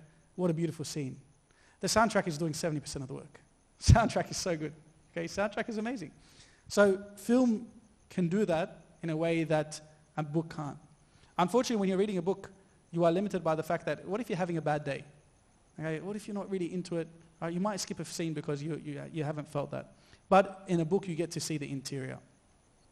Video games kind of bridge the gap between the two. Okay? So something I love about video games is that although I don't get to see the interior thoughts of the character, although some games you become the character, all right, and you're role-playing as the character, although if it's a already predetermined character, I don't get to see his interior thoughts, but I spend way more time with him than I ever could in a TV show or in a film. Okay? And because I'm controlling him, I have an intimate relationship to the character. Now, if anything happens to the character, it's almost happening to me. Okay? Once again, the suspension of disbelief comes even closer. So I think in terms of intended effect, the intended effect of a movie can be amazing, just like the intended effect of a book can be amazing, just like the intended effect of a video game can be amazing in different ways. In different ways. I think you are doing yourself a disservice by viewing one medium as better than the other. Okay? I'll give you an example. Blade Runner. One of the best movies of all time. I love Blade Runner. The book, I tried to read it. I'm not interested. And it's like loosely based off the book anyway. And it's The Android's Dream of Electric Sheep. Not really interested. I picked it up, wasn't interested. Why? Why do I love Blade Runner? It's not because of Deckard. He's not an interesting character. He's like as clear-cut, macho detective man. It's not interesting. I'm not fussed about decade. What's interesting is the world. Paint it for me. Neon lights everywhere. All right, and there's little details in the set pieces. All right, and there's retrofitting around the buildings, and it's always raining, and the rain is always making everywhere look foggy, and everything feels dirty and unclean. All right, that vision is not a vision I could get by just reading. Yes, my imagination will do most of the work. All right, but I'll never see anything like I get to see in that film. So I love the film. All right. Likewise, you get a game. All right, and when a game is, and this is where difficulty comes in. All right, a game can really be, you can watch a horror film, but then you play a horror game and it's like 50 times better, right? Because the fact that you're going to die, there's actually stakes, all right? And the fact that we can develop an atmosphere, all right? The fact that we could use the visual medium of film combined with that intimate relation with the character that comes from books, and you get the medium of gaming, and then you get even more opportunities for storytelling. Some of the best stories I've ever experienced were through games. So I think it's important to view all mediums as not as, you don't have to view them as equals, but they all have their intended effect. What I would say is that it's an open buffet. Eat from all. Eat from all of them, and you'll be surprised that, how each of you can impact, each of those medium can impact differently. All right? So that's how that's why I love English, is that the subject English wasn't about reading books. It was about reading books, poetry, watching films, movies, playing games. All right? I hope that answers the question. I don't know if that answers the question, but yeah. I'm a little disappointed that you came down on their side rather than mine, but it's okay. Do we have any other questions? We have one. I just wanted to ask if you had to play like devil's advocate and like think of an argument for like, is there a way that literature, like reading these like great classics could like negatively affect our relationship with God? Like if you had to think of something. Yeah. Like, I'm just curious. And then how would you respond to that? Yeah. Look, yes, you can. No, I can. Look, you get a immature person, okay? I mean this not in an insulting way. A young person. What I mean by immature is a person who hasn't developed mentally and he's still not sure of his direction in life, okay? Just because we're talking about the brothers, I'll give you an example. He picks up a book, the brothers Karamazov, and he's reading, and he's just fascinated by this character of Ivan, all right? And ever as a kid, like you read a character and you read a love and you're like, that's it, that's my new personality for the next week, all right? In that sense, all right, in our infancy or when we're still immature and still developing, yeah, you could just learn these characters and say, well, I resonate with these characters, so I want to be everything that character wants to be. All right, that character's atheist, so I'll be that character. And so you kind of do yourself a disservice, all right? But I don't think that's more of an issue, is that the person is still growing, the person is still developing, trying to know who he is as a person. I don't know if any of you have watched True Detective, right? True Detective? Oh man, it's so good. I think that's the best TV show. Best TV, just one season. Don't watch the other seasons. Yeah, season one. So yeah, the season one. Oh my God. Okay, the main character is a through and through atheist, but an interesting atheist. But not interesting arguments, not like Ivan. Right, just the basic argument. Suffering exists. It's done because people are illiterate or people aren't smart. Okay. But I remember me and my friend had a conversation. We loved True Detective together, and then he came to me. He's like, "Yeah, I think I'm atheist." Like, why? Like, what's the reason? He's like, "Man, that character's got a point. I agree with it." And I get it, right? The character is so cool. For the entirety of the season, he's the coolest character on the show. And they depict him in a way where he's the only character that's switched on. Because it's a detective show, right? He's the character that's figuring everything out, and he's taking the lead. All right? So there's this natural human bias to side with the atheist character and say, well, he's so smart in that, okay, so I'm going to take up even more. I want to be like that character. All right, I'll take up his atheism. Okay? So in an immature sense, if you're still developing and you're not confident about what you believe and you're still trying to figure out what you believe, okay, fair enough, yeah, it can have a bad impact. But that's where wide reading comes in. That's when you want to be the type of person, I think you are going to be the type of person, if you are reading novels like Dostoevsky, if you are watching TV shows like that, you're not going to be the type that's limited. you'll still keep reading. And as you keep reading, and as you keep reading, and as you keep reading, eventually, okay, you'll just come back to the truth. That's what I think. All right? But look, I do think, yes, all right, it can have that impact. But I believe overall it is temporary as long as the heart is in the right place and the person is searching for the truth. But that can happen in anything, right? If I want to see what I want to believe, I can see it in everything. Yeah. Yes. Yeah. Now everyone's got questions. Okay. You guys are giving me, my work's cut out for me. Sorry, just a very quick By one. the way, I'm not qualified to talk about this. You guys are the apologetics group, not me. I don't know why I'm getting asked the questions now. I'm just talking about books. You're talking too well, that's the problem.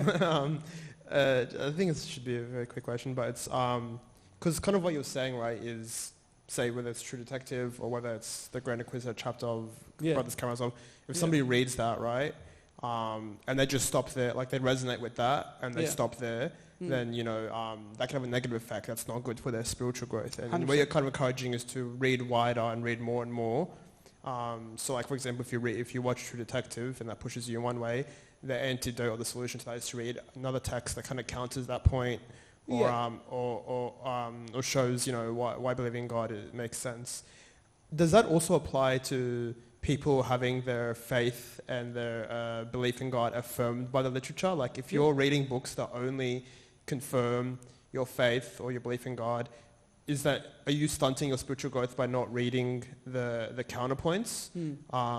Or because logically it makes sense, like if you're reading something that strengthens your faith, just stop there. Like that's good enough. But does the logic also apply where you should also be reading books that counter that faith and they make counterpoints, and does that strengthen your faith in the big picture? Or just kind of like that. That's an amazing question. These are the greatest questions. Oh my God.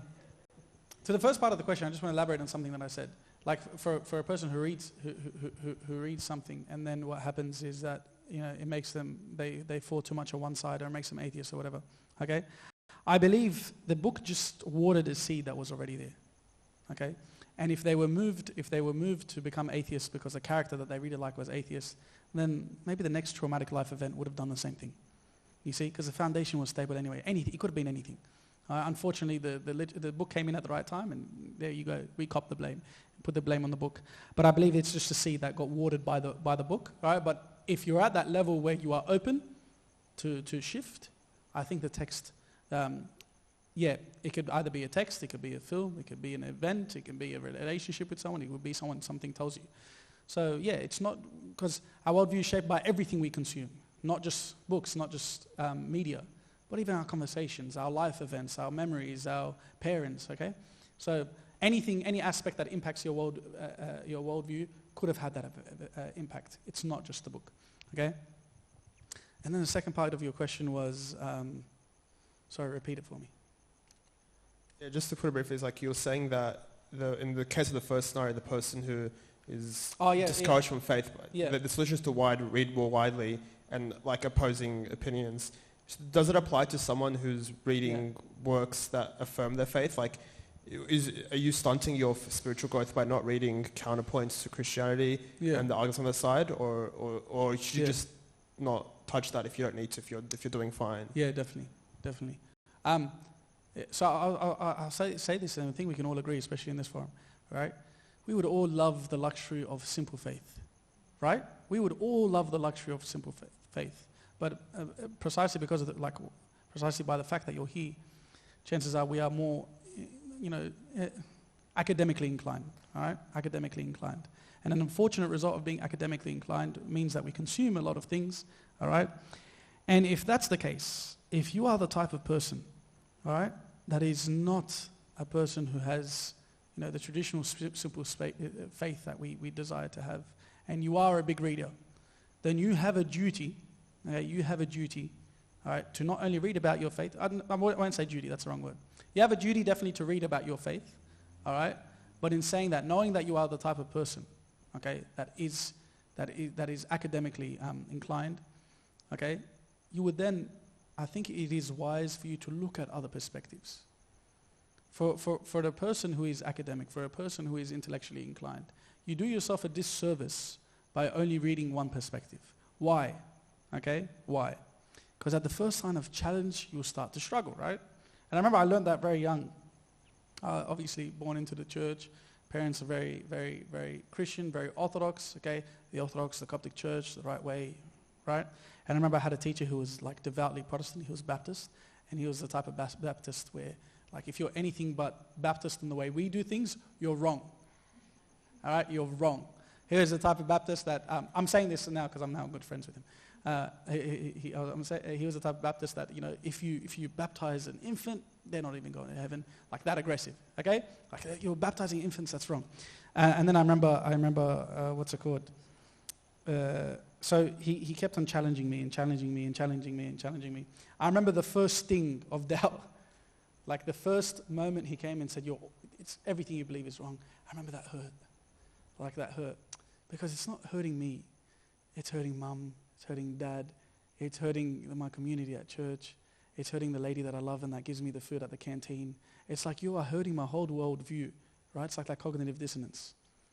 What do I do about this? What do I do about this? The good news is, the solution is just read more. Read more. And then you would get to a point, okay, I'm not saying I'm at this point, but you get to a point where you do wide reading, and at the end of all that wide reading, it's still affirming what you believe anyway. And then that's a breath of fresh air. And then you're at peace. And then you're not at that extent where you're believing something just because you haven't been challenged, okay? But you're believing it despite the challenges. You're believing it despite the challenges. What I have a favorite, he's one of my favorite YouTubers, but it's like, I think he's the best atheist. I'm pretty sure you all know him, Alex O'Connor, like the cosmic skeptic. I love his videos. Like I have people that I know that I talk to that are atheists, and I say, watch this guy. Because I believe he's also like the best advocate for Christianity. Because it's very black and white. He's very fair. Like you can tell he's not an emotional atheist. I remember his reason for being atheist, it's not that there's suffering exists. Well, it is. He says that there's meaningless suffering. He says like it's okay if there's suffering has meaning. But he also says, well, I haven't personally felt God. Well, okay. All right. I like that. We can work with that. But he's a genius, right? He's a genius. And then his reason for not being Christian, he's read the Bible back to front. His reason for not being Christian is that I haven't felt him yet. I've tried everything, I haven't felt him. I'm like, well, I'm happy with that. Why am I happy with that? Because I'm sure God will eventually work in his life. All right? I'm sure God will eventually work in his life.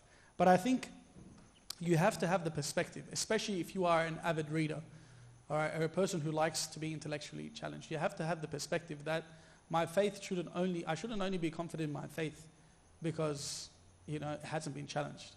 But every time it's been challenged, my faith has overcome. Okay, my faith has overcome. I actually think it was Abuna Antonius who shared something with us. We're having a talk with the I think the high schoolers, and he was saying Abuna that you read a lot. You like to consider yourself as someone who's read a lot, and you really want to find out why. And you really want to find out is this the truth. And then after all the reading, it just came back, and he's still confident. All right, but I think that gives you for those who read a lot, for those who are interested in those other perspectives, that gives you a newfound appreciation of your faith that you wouldn't receive before. But if you are one of those people who are very blessed to have simple faith, okay, then why would I insist that you read things that will challenge you? Why? Why ruin it? Okay, just because I haven't received that blessing. So I think it's a balancing act. Depends on the person. Yeah. Does that answer your question? Yeah. Thank you.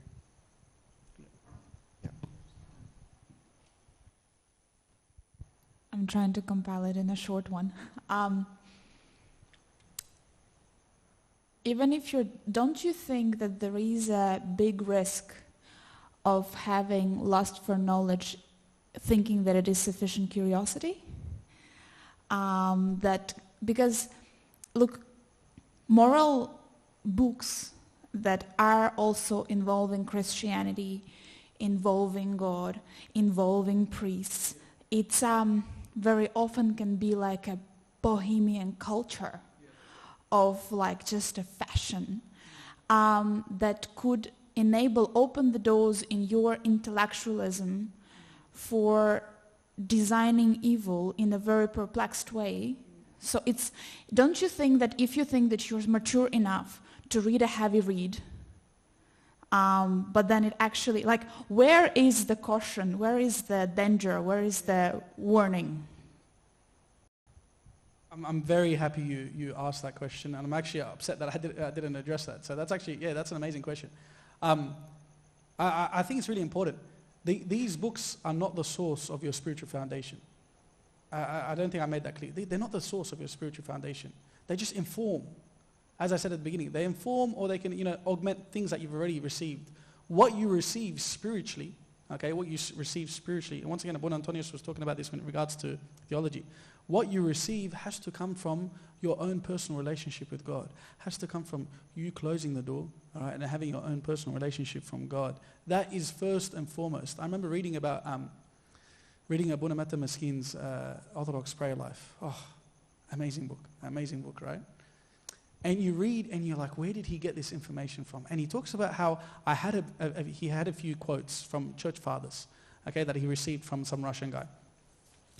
But when you realize where he actually received everything he wrote down in that book, he received it living in solitude in a cave with nothing but, I think it was the writings of St. Isaac the Syrian and a few quotes from some church fathers, and that was it.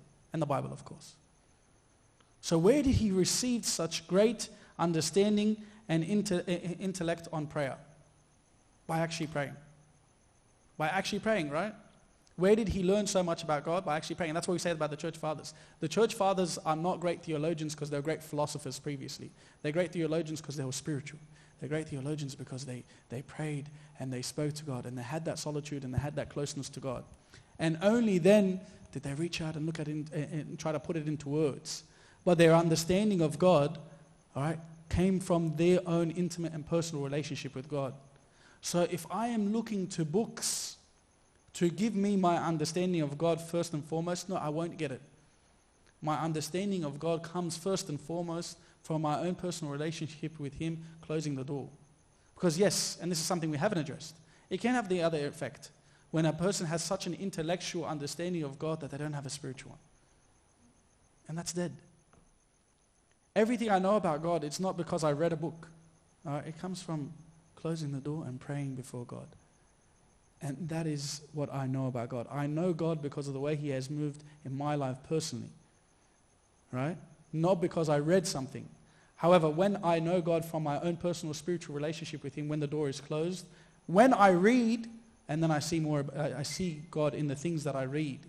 Okay? And it is informed even further. All right? But the source originally has to be God. So I agree, it's very dangerous if you have absolutely no spiritual life with God, and you think that, let me just read and learn about God and just read words. Because God is mystery. So Yeah. I'm sorry, but how about evil part of it? For example, I'm going to give this. I never watched the horror movies. Yeah. I watched one for 20 minutes. It's engraved in my memory. Oh, wow. Right? It's getting don't you think that even if you're spiritually mature and strong and etc., at some point consuming such content can engrave, it's something that you don't know how to fix this thing, right? But then when you look at it, you know now. Even if you don't want to look at it, you still remember about it. How about this tricky part of remembering evil? For example, The Clockwork Orange. I didn't read the book, I watched the movie. Okay, I'm right? sorry. No. Is it but bad? what I'm saying, the point what you're saying, it's... But is it good? Is the movie good? It's solid. I love it. Okay, I love... but the thing is that, look, I love Kubrick, right? Yeah, I love Kubrick. I love Kubrick as well. I love Space Odyssey, but I never watched it. No, that's... Space Odyssey, it's like you should be on the background while you're cooking. No, I love it. I love it. Okay. Well, so again, Clockwork Orange, because I had a time when I loved disturbing stuff. Not horrors, but disturbing things, right? Yeah. And I noticed how even besides that now I'm with God and everything, there is a part in a deep room in my heart that sometimes just snaps and gives me a slap, And I don't know if you guys have that, but when you just randomly have a evil thought that comes just out of the knowledge that you've been looking for just in your 50-50 doubting faith things. So how about that? I'll probably defer most of this question to Abuna. But I think on the topic of horror films, I think you have to know, as Sam was saying, you got to know the intention. You can get some thrillers or some horrors that actually give you some insight into the good part. But I think if the intention of, I don't watch horror films, but especially the demonic stuff, I think if the intention is just to use real themes such as demon possession and the spiritual warfare of the spiritual realm just for cheap scares, I think that's not necessary. Like I don't know, I haven't watched them. But I think that's not necessary to engage in. I don't know what Abuna thinks about that. And I think they can have an unnecessary impact. But I think at the end of the day, right, the light of Christ covers all evil. Okay? It's not that the evil ceases to exist, but I don't see it in the light of Christ. Yeah. Okay? Which is why then I could read a very violent novel but see the goodness in it. Why? Because the light of Christ that is within me shines so brightly that it covers the evil that's around it. All right? So I think, yeah, whatever you are doing, put Christ at the forefront. But Abuna, please. No, the only thing I would add to that excellent answer is that a bit of discernment, I think, is important. I mean, if I'm, at a stage in my life where I'm feeling really down and depressed, that's not the time to be watching some horrible, depressing, desperate movie. I need something a bit uplifting. Yeah. But, when I'm in a good place and I'm really curious, then I can handle that. Discernment, yeah.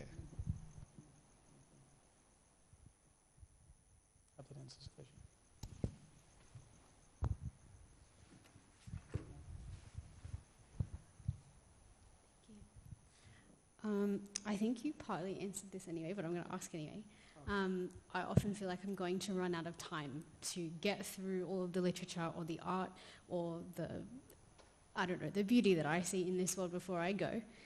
And I think most people, or a lot of people feel this way. But then my question is there a place for it in heaven, or has it already achieved its purpose, if we get there? That's nice. I have reading anxiety. I have commitment anxiety to like TV shows and movies and reading anxiety. I'll tell you why. And I'll tell my students this. Because like I used to have a lesson and I tell them about this text and they see the way I love this text. And they're like, sir, you have to watch this show. You have to read this book. I go, And I reject them, and I'll tell you why. Like I say, I have a fear of reading something that doesn't end up having the impact. And then I wasted a potential for another book because of that reason, right? Because it's so limited. I want to get the best ones. I actually think going off of Franz Kafka's philosophy, where the book has to bite and sting. The TV show has to bite and sting. The movie has to bite and sting, which is the opposite of my wife, right? She precisely, makes sense, right? This is probably the more normal way. That's the last thing she wants when she reads a book or watches a movie. She doesn't want it to bite or sting. She wants to relax after a long day and just sit there and watch, okay? And she just wants to switch off. Like I recently watched, There Will Be Blood. Who's watched that? Oh, such a good movie. Such an impactful scene where he speaks about abandoning his boy, right? And I was telling Mariana, I'm like, you have to watch this movie. I'm like, why would I want to watch a movie about a guy abandoning his boy because of greed? I'm like, yeah, that's a good point. I love it though. She's like, I want to watch a movie and I want to watch a Christmas movie and I want to watch, fun movies and I just want to relax. I'm like, yeah, that's fair. Okay. But yeah, I know what you mean is that there's always this idea that, we're running out of time and then something that, like sad you think about, there is so much, the impact a novel has on you and the way it can change you, or a good text or a good movie can have on you. And you're like, what are all the texts that I don't get to experience that could potentially have that? Well, I think what is the beauty of a novel, what is the beauty of a text, what is the beauty of a film, is that humans made it. Humans made it. And I think part of being made in the image and the likeness of God is that we can create just like God can create. So in heaven, I don't think we lose that part of our being made in God's image. So obviously heaven is a mystery. But I'm not under the belief, please Abuna, correct me if I'm wrong, that we lose when we get to heaven, that we lose creativity, that we lose our God-given traits that make us human. So I don't think we'll lose it. If anything, I think it will be expanded upon. I think it will be without limitation. Yeah. I think that's what makes me hopeful. But Abuna, please, if you want to say. Yeah. Yeah, no, look, I would love us to continue, but our time has run out, unfortunately. Yes. So thank you so much, Abuna, for a truly enjoyable and engaging evening tonight. It was really, really good. Thank you, Abuna. I must apologise that at the beginning of today I asked you all to put on your error guard. Clearly Franz Kafka would have been very upset because that would have stopped you from getting bitten and stung. So, look, to your question, Grace, I went through a really sad experience recently. It hit me that I had got to the age where the number of years of life I probably have left are not enough to read all the books that I still want to read. You guys are lucky, you're still young. That day is still a long way away for you. So keep going, but I will invoke Abuna's favourite author, C.S. Lewis, at this point. By the way, Abuna, we need to talk about some of his other books. Clearly, we've got to put you onto some of the, Till We Have Faces and things like that. But at the end of the Narnia books, he talks about how all of this life and all of this world, with all of the stories and the narratives and everything in it, are just the title page. And when we die, that's when the actual story begins. And I think that's a lovely way to think of it. I don't know what form it will take, probably not physical books, I don't know, but the joy and the meaning that we get from literature, I think, will only, as Abuna said, be kind of multiplied, amplified in ways we can't even imagine now. Yes, for some people heaven is just, a huge library of books and endless time to read them, but I don't know if that's the case. Thank you so much, Abuna. There will be time. There are snacks out at the back there. Please, do you have time to hang around a little bit, Abuna? So feel free to ply him with other questions or... Yes? Yeah, go for it. And it couldn't come from a better subject as a way to segue. I'm talking about literature.